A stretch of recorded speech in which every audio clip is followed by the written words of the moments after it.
Welcome back guys to the third part of our chapter. Third part में आज हम start करेंगे ribosomes से। राइबोसोम्स क्या है अगर मैं आपसे बात करूं तो राइबोसोम्स इतने छोटे छोटे पार्टिकल्स हैं जो कि हम सिर्फ एक इलेक्ट्रॉन माइक्रोस्कोप के नीचे देख सकते हैं। उसके लिए भी हमको काफ़ी ज़्यादा मशक्क़त और काफ़ी ज़्यादा अलग तरीके की स्टेनिंग करनी पड़ती है। इसलिए हम कह सकते हैं ribosome is a granular structure. Grains होते हैं, छोटे छोटे ग्रैनुलर स्ट्रक्चर होते हैं, जिसको हम हिंदी में कह सकते हैं कनिकाएं, संरचन।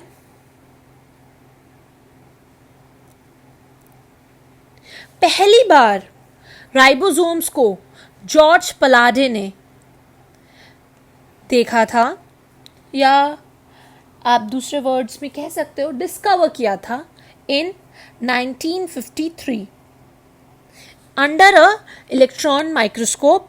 इलेक्ट्रॉन सूक्ष्मदर्शी के नीचे पहली बार जॉर्ज पलाडे ने राइबोसोम्स को देखा था। राइबोसोम्स के अब हम कॉम्पोजिशन की बात करें तो राइबोसोम्स बने होते हैं आरएनए एंड प्रोटीन से। आरएनए और प्रोटीन से हमारा राइबोसोम का कॉम्पोजिशन होता है। देन हम इसकी सराउंडिंग की बात करें तो राइबोसोम सराउंड होते हैं एक मेम्ब्रेन से, एक झिल्ली से। राइबोसोम दो प्रकार के होते हैं। यूकैरियोटिक सेल के अंदर होते हैं 80S के और प्रोकैरियोटिक सेल के अंदर होते हैं 70S के। एक राइबोसोम की दो सब यूनिट होती है। पहली सब यूनिट को हम कह सकते हैं उप इकाई और दूसरी सब यूनिट को हम कहते हैं उच्च उप इकाई। 80 सब यूनिट या फिर 80S राइबोसोम के दो हिस्से होते हैं, जिसको आप कह सकते हैं 60S जो पहली उप इकाई होती है और 40S जो उच्च इकाई होती है S की। तो 70S के अंदर भी हमारे दो हिस्से होते हैं। पहला हिस्सा होता है हमारा 50S और दूसरा हिस्सा होता है हमारा 30S। अब यहाँ पर आप लोग के दिमाग में एक बात आई होगी कि S क्या होता है। S होता है हमारा सेडिमेंटेशन कोएफिशिएंट। Sedimentation coefficient. अब ये क्या करता है? ये करता है इनडायरेक्टली मेजर डेंसिटी को और साइज को। ये कितना घना है और उसका आकार क्या है उसको अच्छे से मेजर करता है, लेकिन indirectly. This value is indirectly. अब दोनों ही 70S और 80S को दो सब यूनिट्स में डिवाइड किया गया है। उसके बाद हम डायग्राम की बात करें तो हमारे राइबोसोम का डायग्राम कुछ इस तरीके से बनता है। पहला डायग्राम हमारा ये है, दिस इज द लार्ज सब unit and second is this one, this is the small सब यूनिट। ये है छोटी सब यूनिट।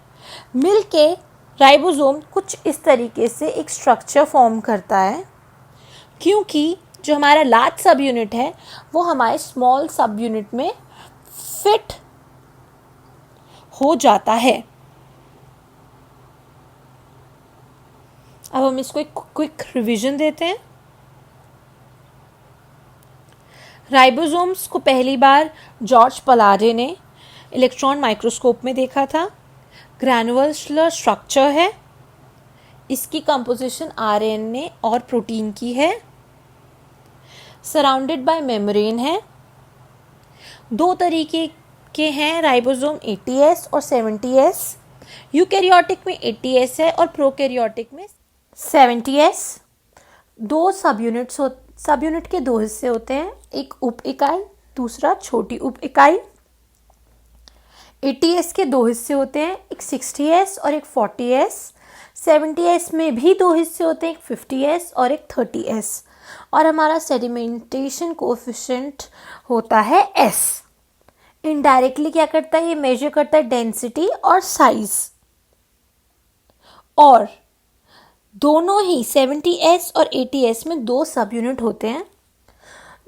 जो लार्ज सब यूनिट होता है वो जाकर फिट हो जाता है स्मॉल सब यूनिट के ऊपर, और हमारा डायग्राम कुछ इस तरीके से बनता है। अब हम बात करें साइटोस्केलेटन की, तो साइटोस्केलेटन क्या होता है, ये होता है नेटवर्क सारे फिलामेंट्स का, प्रोटीन के स्ट्रक्चर का, ये सब का होता है फिलामेंट। और क्या करता है, ये एक नेटवर्क बनाता है। इसके अंदर ट्यूब्यूल और माइक्रोट्यूब्यूल दो तरीके की होती है, और बीच में एक इंटरमीडिएट फिलामेंट होती है। इसको इन सब चीज़ों को मिलाकर क्या कहा जाता है, साइटोस्केलेटन। अब हम फंक्शन की बात करें तो सपोर्ट प्रोवाइड करता है, क्या करता है, यांत्रिक सहायता, गति देता है, मोटिलिटी देता है, और लास्ट में क्या करता है, मेंटेन करता है शेप, आकार बनाता है। अब हम इसको क्विक रिवाइज करें साइटोस्केलेटन को, तो ये एक नेटवर्क है फिलामेंट्स का जो प्रोटीन का स्ट्रक्चर है। इसके अंदर माइक्रोट्यूब्यूल और माइक्रोफिलामेंट्स है। आप इस वाली लाइन को इसके अंदर नोट कर सकते हैं अगर आपको डिफ़िकल्टी लगे तो, हिंदी मीडियम वाले बच्चों के लिए।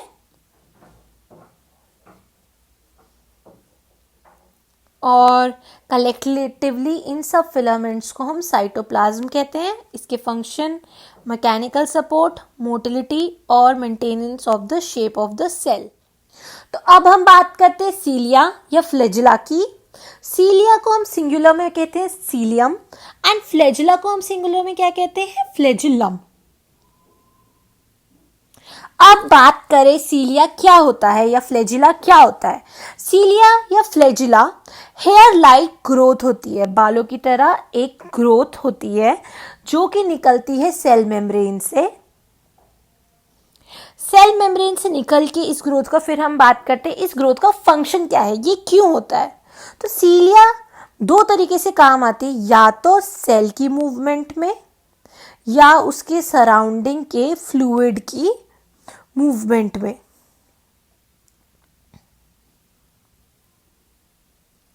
अगर जैसे ये हमारा पैसेज है और इसमें सीलिया है,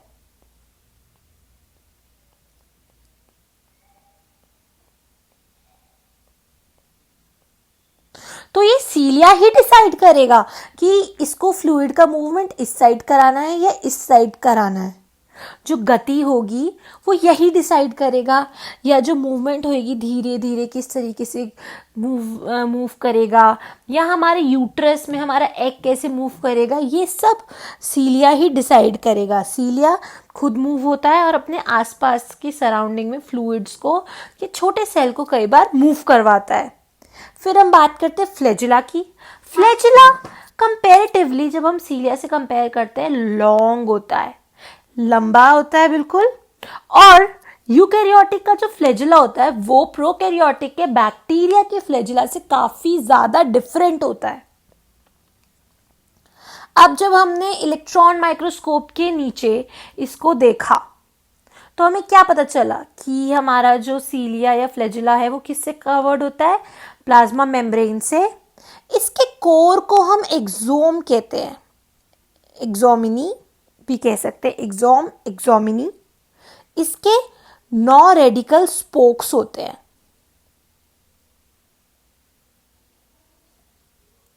और ये सेंट्रियोल से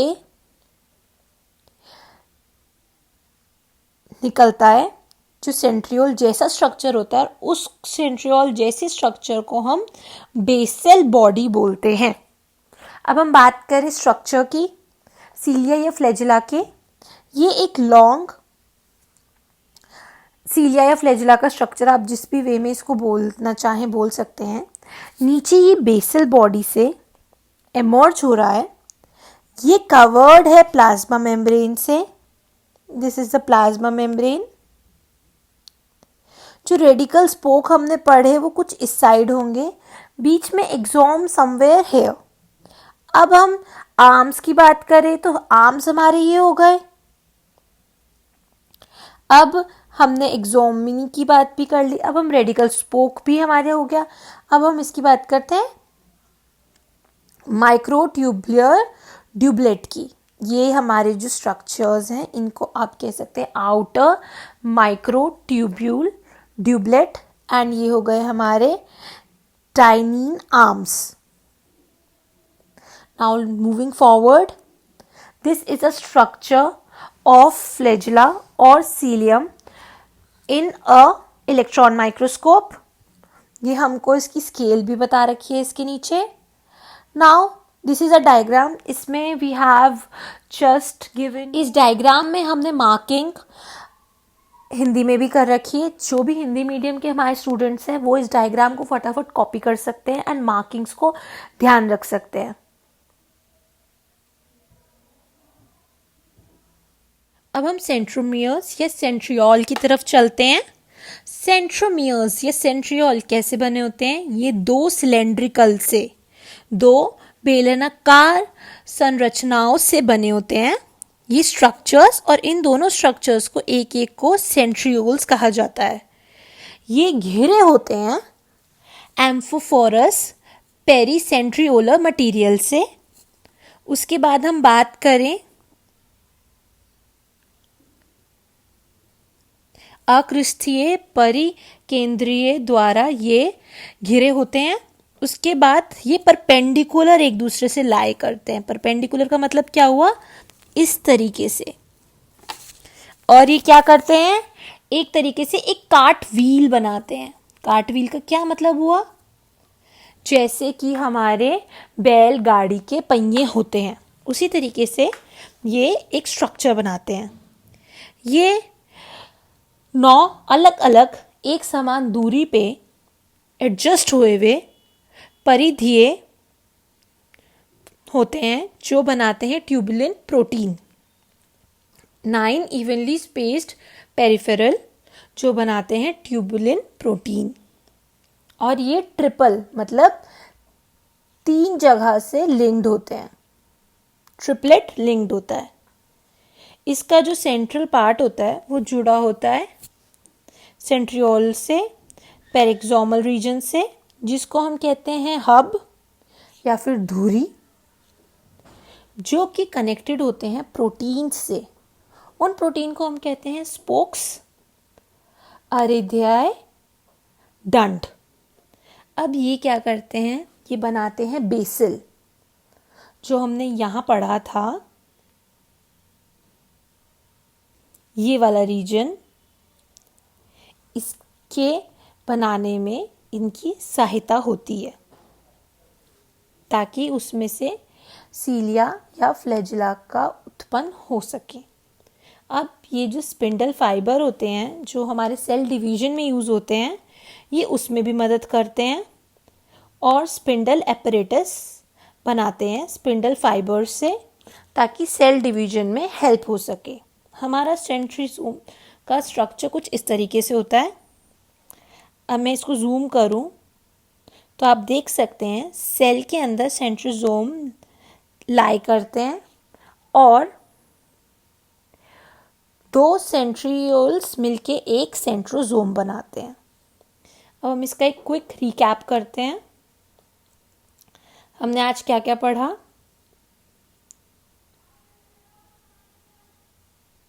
हमने आज राइबोसोम्स के बारे में पढ़ा। राइबोसोम्स क्या होते हैं? राइबोसोम्स वो पार्टिकल होते हैं जो प्रोटीन बनाते हैं और ये ग्रैनुलर स्ट्रक्चर होते हैं। कणिकाएं संरचना होती है जो जॉर्ज प्लाडे ने पहली बार 1953 में इन्वेंट किया था, डिस्कवर किया था एक इलेक्ट्रॉन माइक्रोस्कोप के नीचे। अब ये किस चीज़ से बने होते हैं? या तो ये बने होते हैं आरएनए से या ये बने होते हैं प्रोटीन से। ये सराउंडेड होते हैं एक मेम्ब्रेन से।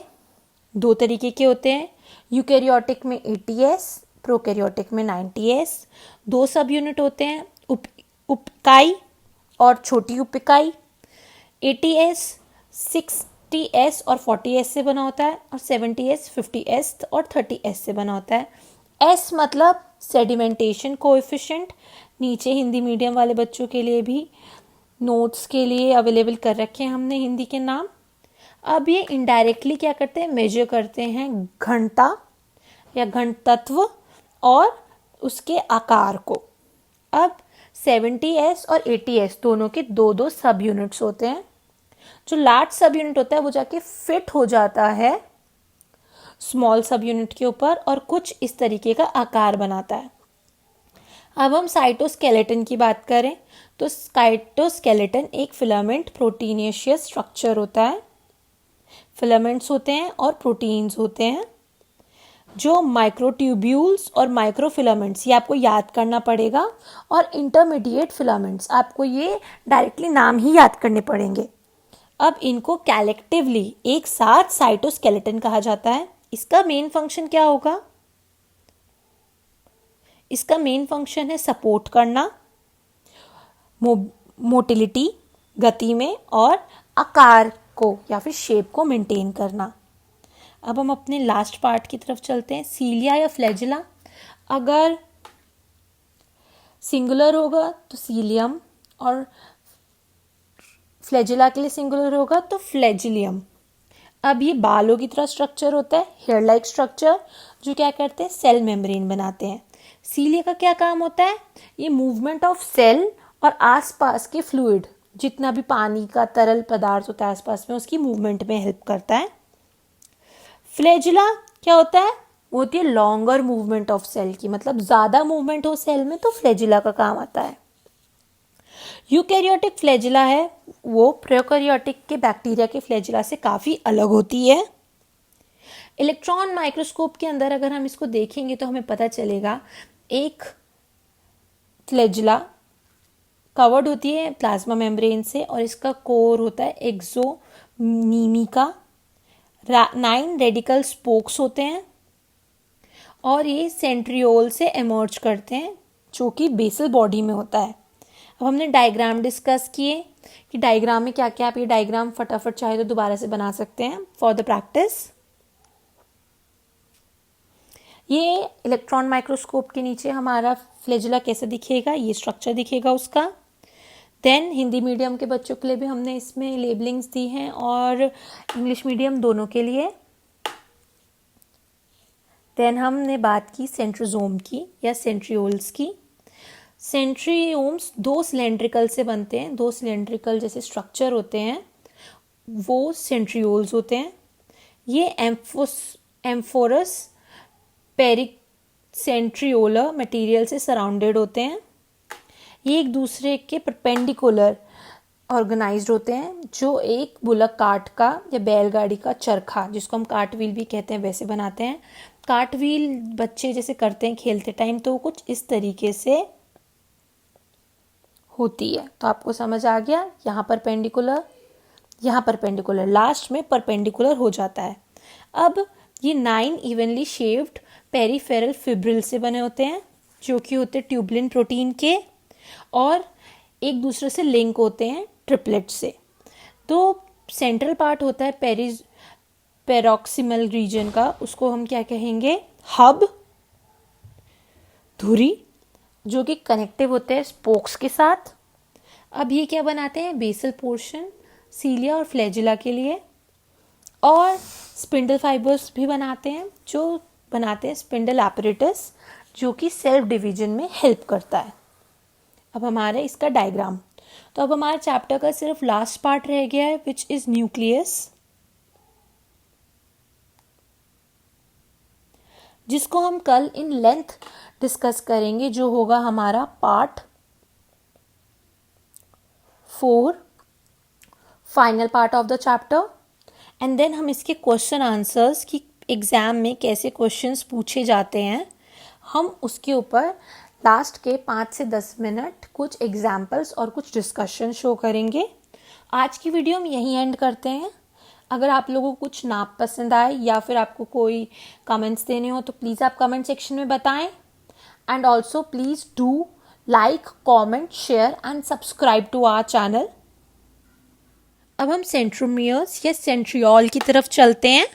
सेंट्रोमियर्स या सेंट्रियोल कैसे बने होते हैं? ये 2 सिलेंड्रिकल से, 2 बेलनाकार संरचनाओं से बने होते हैं ये स्ट्रक्चर्स, और इन दोनों स्ट्रक्चर्स को एक एक को सेंट्रियोल्स कहा जाता है। ये घिरे होते हैं एम्फोफोरस पेरीसेंट्रियोलर मटेरियल से। उसके बाद हम बात करें अक्रिस्थीय परिकेंद्रीय द्वारा ये घिरे होते हैं। उसके बाद ये परपेंडिकुलर एक दूसरे से लाई करते हैं। परपेंडिकुलर का मतलब क्या हुआ, इस तरीके से। और ये क्या करते हैं, एक तरीके से एक काट व्हील बनाते हैं। काट व्हील का क्या मतलब हुआ, जैसे कि हमारे बैलगाड़ी के पहिए होते हैं उसी तरीके से ये एक स्ट्रक्चर बनाते हैं। ये 9 अलग अलग एक समान दूरी पे एडजस्ट हुए हुए परिधीय होते हैं जो बनाते हैं tubulin protein. 9 evenly spaced peripheral जो बनाते हैं ट्यूबुलिन प्रोटीन। और ये ट्रिपल मतलब 3 जगह से लिंक्ड होते हैं, ट्रिपलेट लिंक्ड होता है। इसका जो सेंट्रल पार्ट होता है वो जुड़ा होता है सेंट्रियोल से, पेरिक्सोमल रीजन से, जिसको हम कहते हैं हब या फिर धुरी, जो कि कनेक्टेड होते हैं प्रोटीन से। उन प्रोटीन को हम कहते हैं स्पोक्स, अरिध्याय, डंड। अब ये क्या करते हैं, ये बनाते हैं बेसिल, जो हमने यहाँ पढ़ा था, ये वाला रीजन। इसके बनाने में इनकी सहायता होती है ताकि उसमें से सीलिया या फ्लैजिला का उत्पन्न हो सके। अब ये जो स्पिंडल फाइबर होते हैं जो हमारे सेल डिवीजन में यूज़ होते हैं, ये उसमें भी मदद करते हैं और स्पिंडल एपरेटस बनाते हैं स्पिंडल फाइबर से ताकि सेल डिवीजन में हेल्प हो सके। हमारा सेंट्रियोल का स्ट्रक्चर कुछ इस तरीके से होता है। अब मैं इसको जूम करूं तो आप देख सकते हैं सेल के अंदर सेंट्रोसोम लाई करते हैं और 2 सेंट्रियोल्स मिलके एक सेंट्रोसोम बनाते हैं। अब हम इसका एक क्विक रिकैप करते हैं। हमने आज क्या क्या पढ़ा,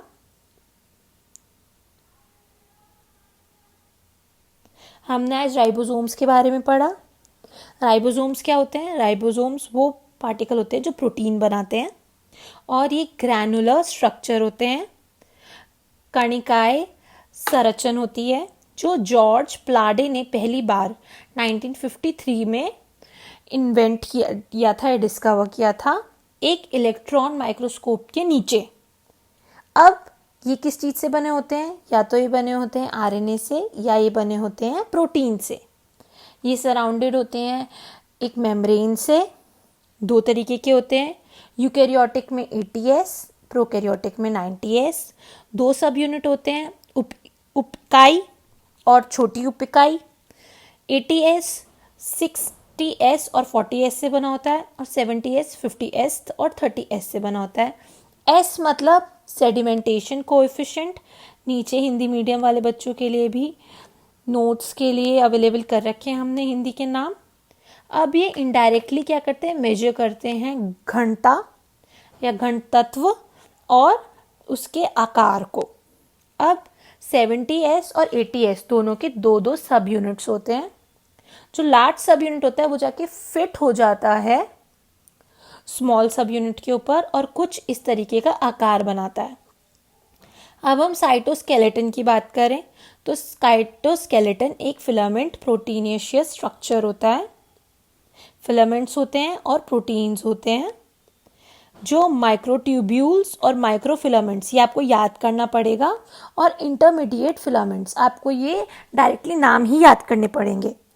अब इनको कलेक्टिवली एक साथ साइटोस्केलेटन कहा जाता है। इसका मेन फंक्शन क्या होगा, इसका मेन फंक्शन है सपोर्ट करना मोटिलिटी, गति में, और आकार को या फिर शेप को मेंटेन करना। अब हम अपने लास्ट पार्ट की तरफ चलते हैं, सीलिया या फ्लैजिला। अगर सिंगुलर होगा तो सीलियम, और फ्लैजिला के लिए सिंगुलर होगा तो फ्लैजिलियम। अब ये बालों की तरह स्ट्रक्चर होता है, हेयर लाइक स्ट्रक्चर, जो क्या करते हैं, सेल मेम्ब्रेन बनाते हैं।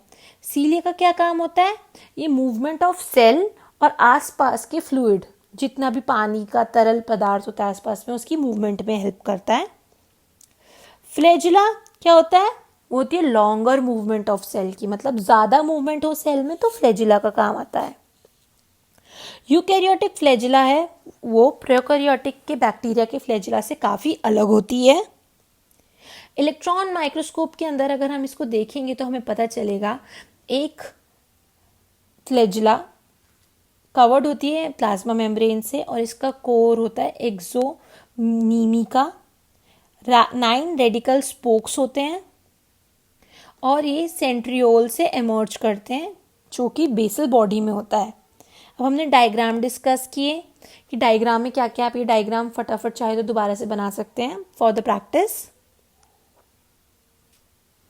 ये इलेक्ट्रॉन माइक्रोस्कोप के नीचे हमारा फ्लैजिला कैसे दिखेगा, ये स्ट्रक्चर दिखेगा उसका। देन हिंदी मीडियम के बच्चों के लिए भी हमने इसमें लेबलिंग्स दी हैं और इंग्लिश मीडियम दोनों के लिए।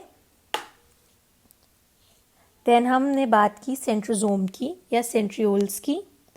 सेंट्रियोम्स 2 सिलेंड्रिकल से बनते हैं, 2 सिलेंड्रिकल जैसे स्ट्रक्चर होते हैं वो सेंट्रियोल्स होते हैं।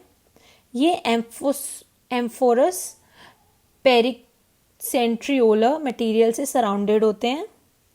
ये एक दूसरे के परपेंडिकुलर ऑर्गेनाइज्ड होते हैं, जो एक बुलक कार्ट का या बैलगाड़ी का चरखा, जिसको हम कार्ट व्हील भी कहते हैं, वैसे बनाते हैं। कार्ट व्हील बच्चे जैसे करते हैं खेलते टाइम, तो कुछ इस तरीके से होती है। तो आपको समझ आ गया, यहाँ परपेंडिकुलर, यहाँ परपेंडिकुलर, लास्ट में परपेंडिकुलर हो जाता है। अब ये 9 इवनली शेप्ड पेरिफेरल फिब्रिल से बने होते हैं, जो कि होते हैं ट्यूबलिन प्रोटीन के, और एक दूसरे से लिंक होते हैं ट्रिपलेट से। तो सेंट्रल पार्ट होता है पेरोक्सिमल रीजन का, उसको हम क्या कहेंगे, हब, धुरी, जो कि कनेक्टिव होते हैं स्पोक्स के साथ। अब ये क्या बनाते हैं, बेसल पोर्शन सीलिया और फ्लैजिला के लिए, और स्पिंडल फाइबर्स भी बनाते हैं, जो बनाते हैं स्पिंडल एपरेटस, जो कि सेल्फ डिवीजन में हेल्प करता है। अब हमारा इसका डायग्राम, तो अब हमारे चैप्टर का सिर्फ लास्ट पार्ट रह गया है, विच इज न्यूक्लियस, जिसको हम कल इन लेंथ डिस्कस करेंगे, जो होगा हमारा part 4, final part of the chapter. And then हम इसके क्वेश्चन आंसर्स की एग्जाम में कैसे क्वेश्चंस पूछे जाते हैं, हम उसके ऊपर लास्ट के 5